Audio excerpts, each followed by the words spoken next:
I heard announcement by various MPs that they have formed a caucus on an issue of the amendment of our constitution through parliament.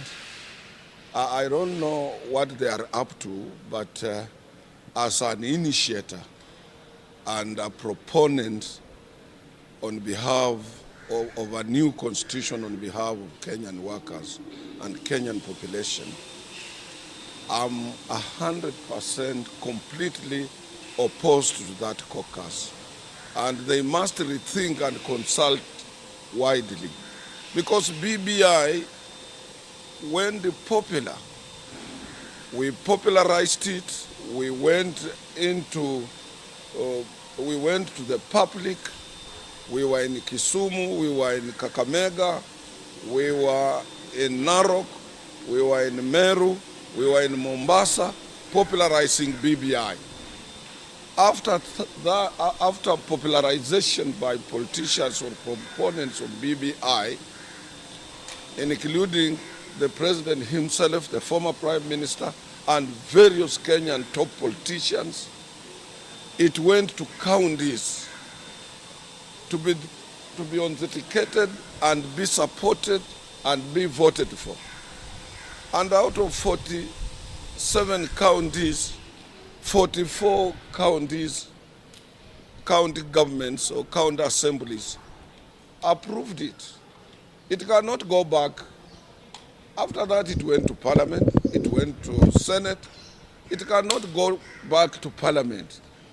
Issues of IPPG has been overtaken by events. And we can't go back to that. We are moving to Court of Appeal, and I'm 100% sure that the Court of Appeal will annul it, will annul the ruling of the High Court. And as I said earlier on, the ruling of the High Court by 5 judges had nothing to do with BBI. It was political, it was personal, it was meant to ridicule the office of the president. It had nothing completely to do with law. And I'm sure, even if there would be a newly appointed judge in the Court of Appeal,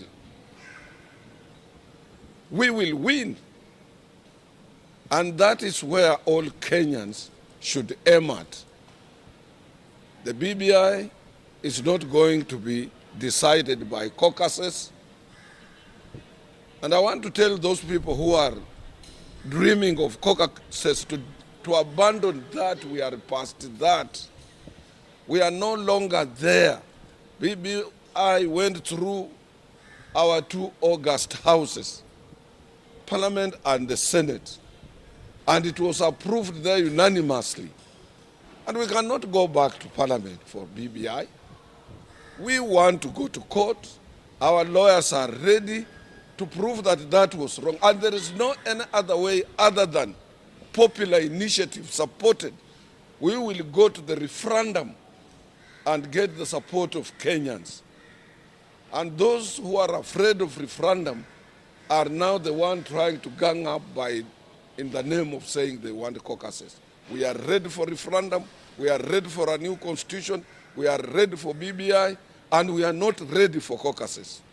And I want to tell those MPs, if they have been sent by some of their masters, to know that we are alert, we are watching, we are serious, we are committed, and we are going to have a new constitution before the 2022 elections.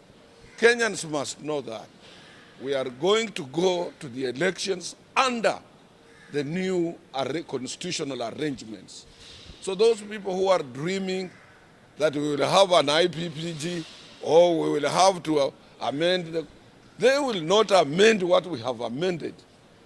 And we will not give them that chance to dwell on the constitution that we have. It had experts, it had everything, every input of every Kenyan is in BBI. So let them not dream of another caucuses again and retaking it back to Parliament where it was endorsed, and now what Kenyans are waiting for is a referendum. And I want to warn Kenyans, let us not play with BBI. And if you are playing with the BBI or constitutional amendments, you are playing with the minds of Kenyans. And we are watching, and we are serious. If you have some votes anywhere, prepare your people to say either to lead no, and we will say yes, and we will say how many Kenyans are for yes, but not through caucuses. We are not prepared for that. And we will not delay it. The elections will be carried out of new constitutional arrangements, and that will be after referendum. I can assure Kenyans, I have that authority, and I'm talking with that authority that we are going to have new constitutional amendments. Shenzi sana. Saizi si ala.